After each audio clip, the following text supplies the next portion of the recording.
Ce chauffard fait la course avec un TGV. Sur le compteur de cette voiture de sport, plus de 280 km/h. Sur cette autre vidéo filmée en accéléré, le conducteur prend tous les risques sur le périphérique lyonnais, comme dans un jeu vidéo.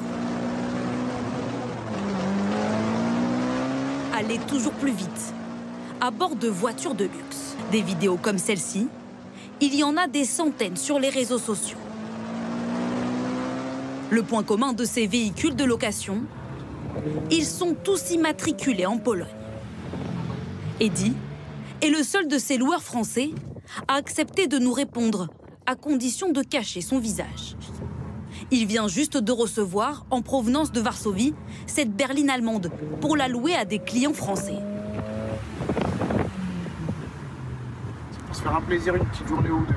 Une personne qui veut passer des week-ends ou des mariages. Louer une voiture polonaise présente surtout deux intérêts. Le premier, pour des conducteurs pas toujours bien intentionnés. Car avec une plaque polonaise, si la voiture se fait flasher en France, le PV est envoyé en Pologne. Le conducteur peut donc accumuler les amendes sans être obligé de payer. Deuxième intérêt, les prix très attractifs.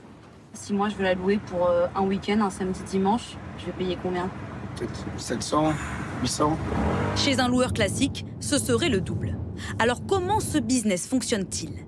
Tout commence en Pologne.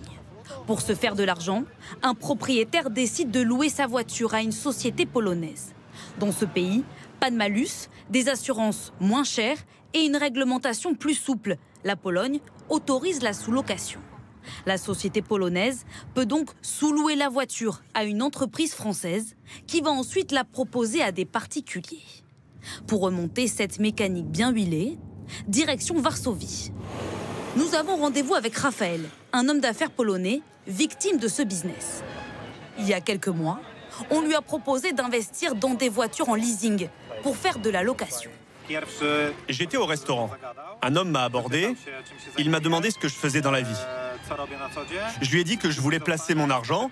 Il m'a alors mis en relation avec un de ses contacts qui m'a parlé de son agence de location.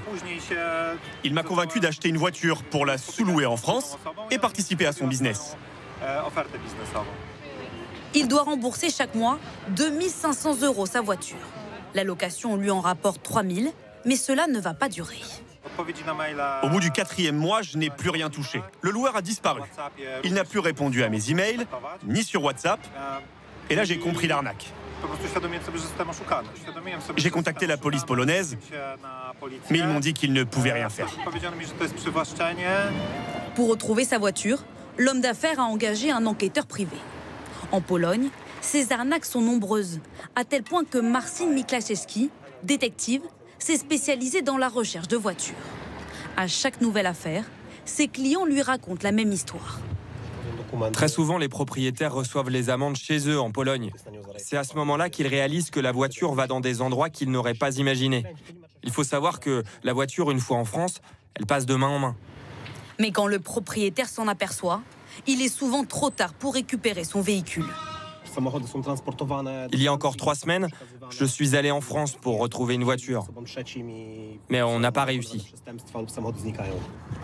Face à ce phénomène, la police française multiplie les contrôles des voitures polonaises et parvient parfois à saisir les véhicules pour défaut d'assurance.